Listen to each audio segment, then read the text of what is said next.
Hi, welcome back to Foppy Upcycle. I haven't been on for a while as usual because I get busy with life. Today I'm going to be slotting in a few photos, talking about the photos and what I've done recently on my upcycles. Today we are trapped in the house because apparently the pollen is remarkably high for most of France.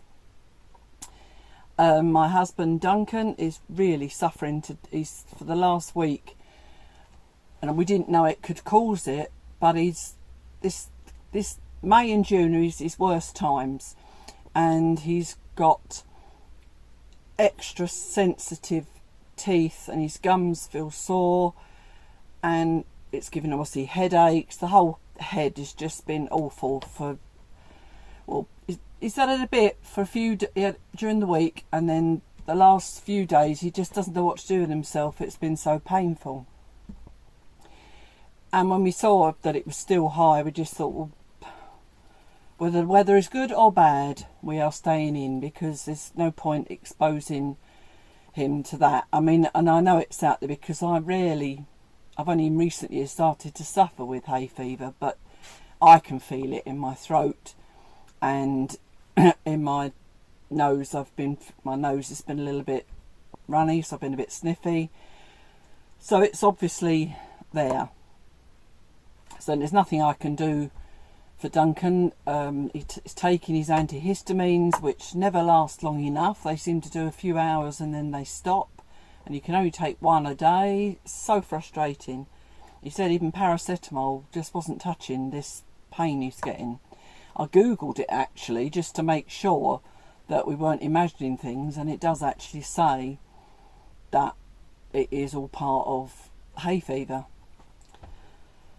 Anyway, so I'm trapped. So today I decided I will just come up into my craft room in the loft and do my video and maybe talk about some of my upcycling. I should be talking about, or should be filming, making some cushion covers for our friends, but I haven't got around to starting them yet. I need a clear head because you've got that responsibility of making something for someone else, so you really want to make sure your head's clear and you're going to not make any mistakes. As you'll see in the pictures, I've been doing a bit of men's shirts upcycling recently, so I'll talk you through those and show you. I put on one of the tops actually this morning, and I must admit I'm quite pleased with it. In fact, I would go as far as to say, well, I thought it was quite cute. And I don't usually wear cute. Well, I don't think I do. But as I put it on, because I'd cut the neck quite big, I thought I'm going to need some elastic or something, because I thought either that or I'm going to put a bit of fabric, decorative fabric across from the back shoulder to the other shoulder, just to make sure it didn't keep falling off the shoulders. But then I thought, no, I'll put some elastic around it, or I was going to make a drawstring to go around the neck. I sewed this bit of fabric on. I made this out of one of the plackets off of the shirt, just folded it over again and stitched that to make a bow, but I can't get that bow to lay flat. It's infuriating me, so I think I'm just going to take that off, because it keeps it won't lay this way nice and flat, it just keeps twisting. And also the elastic is definitely a good idea, because now it doesn't fall off my shoulder, but it keeps riding up. I feel like I want to put some lead weights on the front of the top to keep it down. So I'm going to come up with a different idea. I'm going to keep the elastic in there, but I want it to stop pulling up so much. So I'll either have to loosen the elastic, or I'm going to only have it maybe just on the shoulders and make sure the front and the back just stay flat and don't keep gathering up. Yes, so that's my next project. What else have I got? Oh, I did speak, I'm not sure whether it was on this, I think it was this channel. Anyway, I've I made Duncan a jumper, as you'll see in the pictures.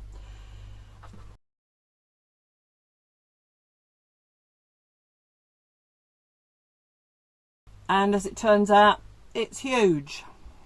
All that time it took to make it, all that time waiting around for me to alter it because it was too short in the sleeve, and now it's too big. I said I'd just put it into charity, but Duncan was a bit upset because I took so long over it. He said, "We must be able to do something with it." And I said, I jokingly just said, "Oh, I can always make a cushion cover with it." And he said, "Yeah, do that." So that now is going to be made into a cushion. There you go. But I've got, so say, I've got a few other projects in my bag, but I really don't know what I'm doing with those. I've got a long purple dress that I don't know whether to shorten it, make it into a skirt. Don't know. But for now, editing Jan here.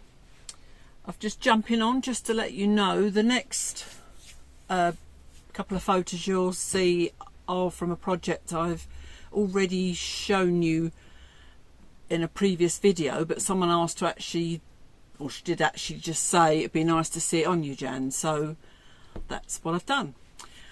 And then after that it will show you my next project, which has had many changes, and it's evolved, and I'm going to try and tell you that in the voiceover during the video, and hopefully that will come across and show you okay. I just, some ways it's easier and quicker for me to do the photographs, and I can also then zoom in and show you closer what I've done, because I've only got the one camera and I haven't got a cameraman, as you know. It's difficult for me sometimes to get the right angles for you, so the photographs can hopefully show it a bit clearer, and in some ways it can make the video a little bit shorter for you. So I best get on and finish editing and do the voiceover now. Okay, this is the first shirt. I put this on the small to take some pictures because someone had asked to see what it would look like on me. It was one I made it from a previous video. I was quite pleased with that one. This one isn't obviously from a man's shirt, it's obvious to me. It's from a bedding sheet, and I managed to get the pattern to go around the bottom, and this is how that turned out. Not too bad. This is the first shirt. There you can see I've removed the collar, and then I've removed the sleeves to the elbow, allowing a bit more because I wasn't sure how short that I wanted them, and that shows you there what the collar was like without the collar in. Obviously I made it into a grandad collar, and that's showing you what's left of the sleeves, and I always hang on to them obviously because there may be another use for them. That's the collar now that I've tacked it ready for stitching. This is the second shirt, which I've cut off from the sleeve or the armpit down. At this stage not really sure how long to make the little peplum frill at the bottom, and as I do on all of my edges I serged, as I'm just showing you there and there.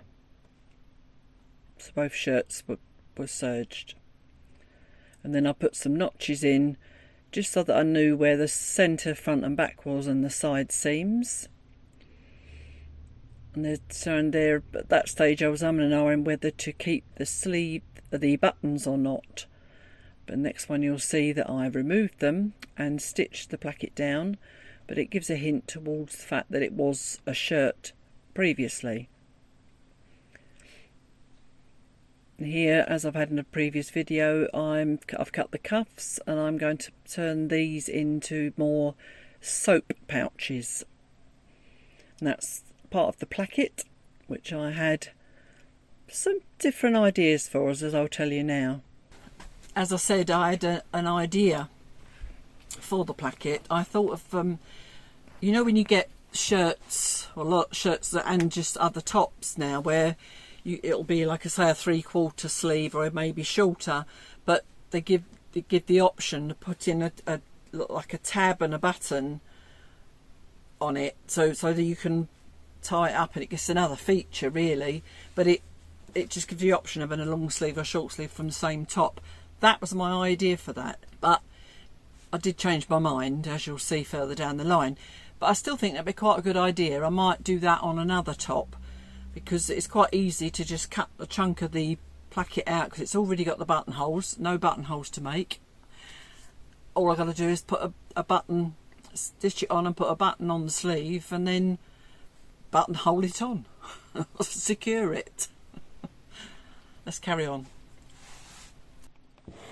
Right, this shows you where I've attached the bottom part, the peplum frill, on there, and what the collar looks like at that point, but I changed my mind again. As you'll see in the photos, I had a change of plan.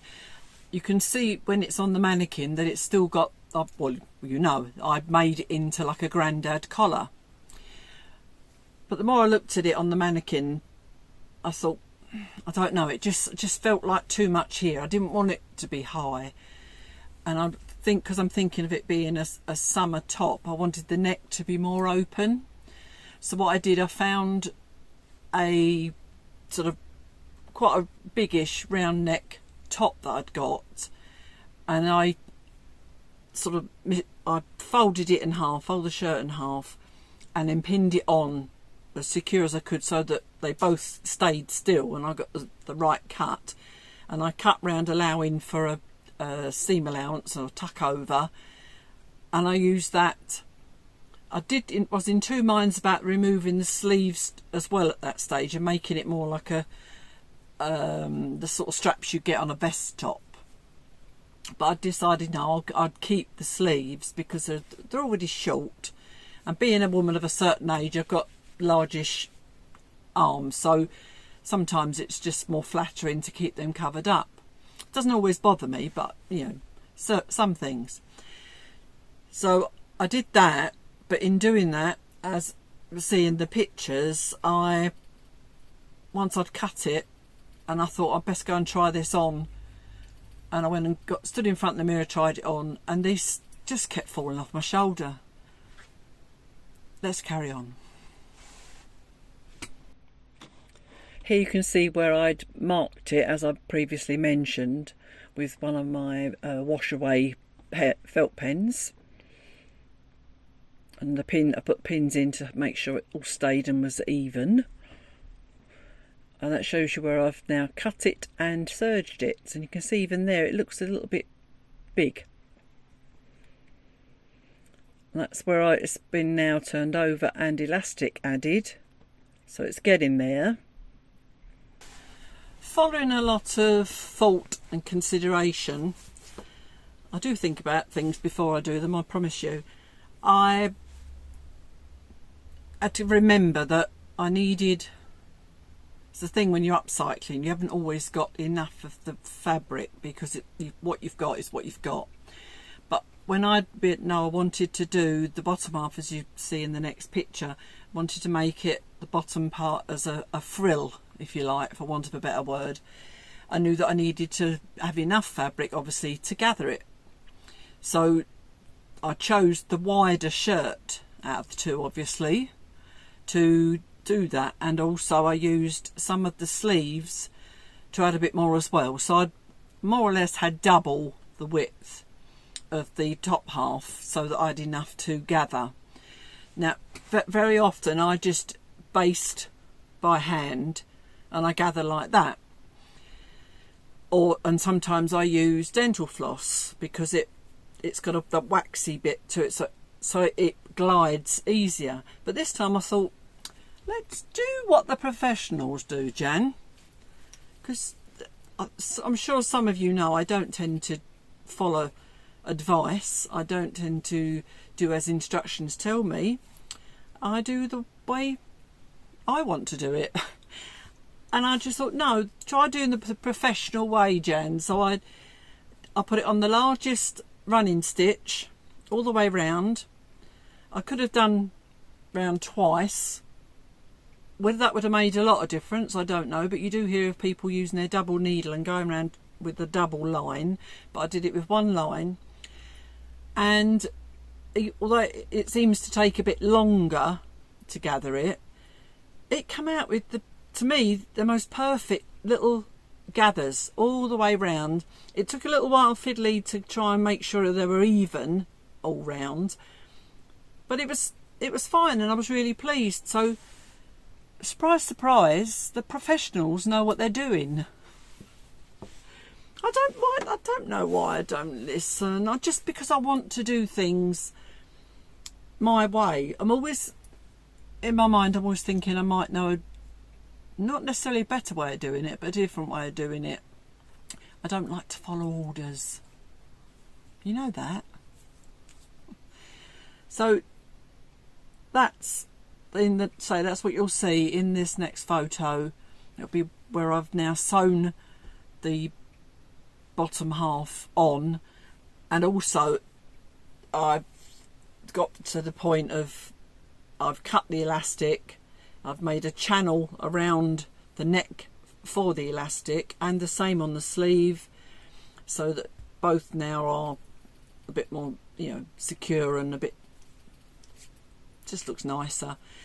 But as I said at the start, that does change again. You know, these things evolve, don't they? And you have to do what suits you and your body. Although on the mannequin, I still liked it. I still liked the fact that it was elastic and it stayed on my shoulders was the main thing. So let's carry on again. There you can see it's changed now again. I've put the bow on, which I'm not happy of, as I said, and I obviously put the elastic in the collar.